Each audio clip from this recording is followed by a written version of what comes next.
And to Syria now, where Israel's military has carried out hundreds of airstrikes since the collapse of the Assad regime last week. Footage verified by the Reuters news agency shows a new explosion early on Monday in the coastal region of Tartus. The Syrian Observatory for Human Rights says the Israeli military attacked air defenses and missile storage sites there. The region is also home to Russia's only naval base in the Mediterranean. And we can now cross live to our correspondent in Jerusalem, Tania Krämer. Tania, what more do we know about these reported strikes?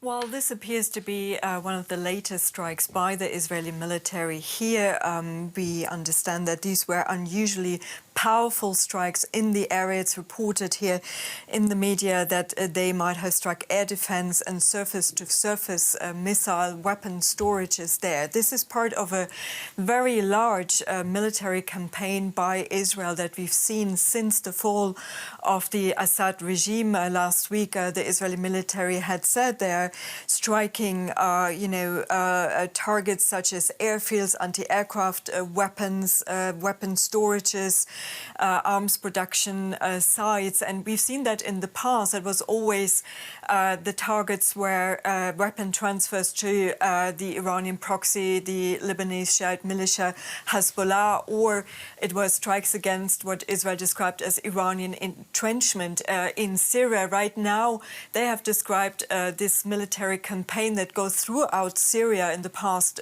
week or so as, preventing those weapons and any of the military infrastructure from the Assad regime from falling into hostile hands, as it was described here.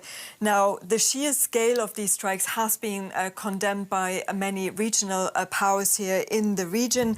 It also comes when Israel has been moving into Syrian positions in the so-called buffer zone that was established by the 1974 disengagement agreement between Syria and Israel. They also moved into a Syrian position on Mount Hermon.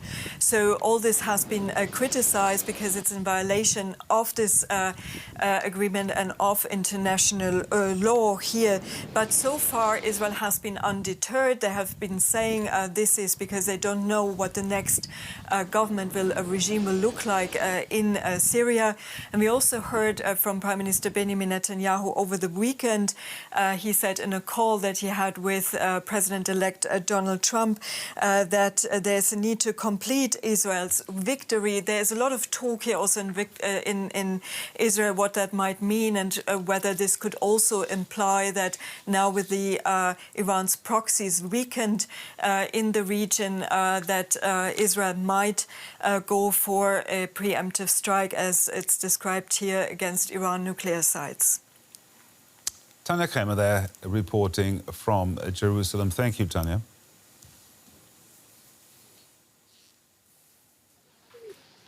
We can now go to Damascus, where our special correspondent Ibrahim is standing by. What more do we know about these latest attacks? Well, we have not heard any confirmation from the Syrian side regarding these attacks. But remember, this will be by no means the first strike by Israel on Syrian military assets since the fall of the Assad regime a little over a week ago. In terms of the reactions among people here on the streets, this is, of course, being seen very negatively. I'll just give you a little anecdote from people that I was speaking to yesterday here on the streets of Damascus. One woman told me, when the Assad regime was in charge, when they were in power, we didn't really care when Israelis struck assets or what have you. But now this is the property of the Syrian people.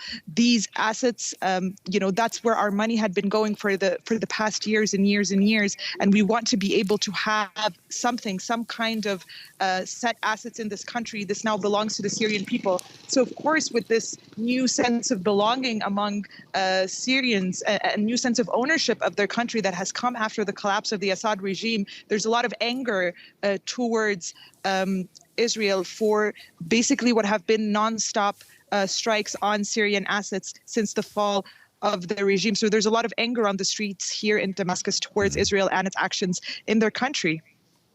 A lot of anger on the streets there. What else is the mood like where you are there in Damascus?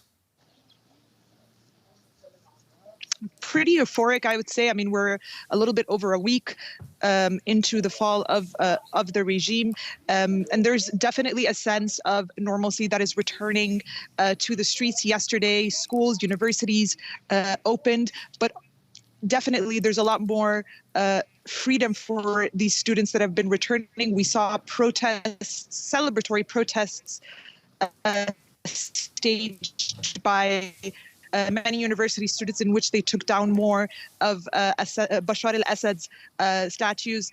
We're seeing inflation go down, so prices for Syrians, for normal goods, have been going down every day because the local Syrian currency is now performing better towards the dollar. But also subsidies on fuels have been lifted, so transportation costs and so on might have gone up. But certainly, there's still, even a week into it, a sense of euphoria, despite the fact that the future still looks very, very unclear. The HTS interim government has not given any details as to what the future looks like. There have been a lot of statements made about, very comforting statements made about governments being, a new government being inclusive of all Syrians.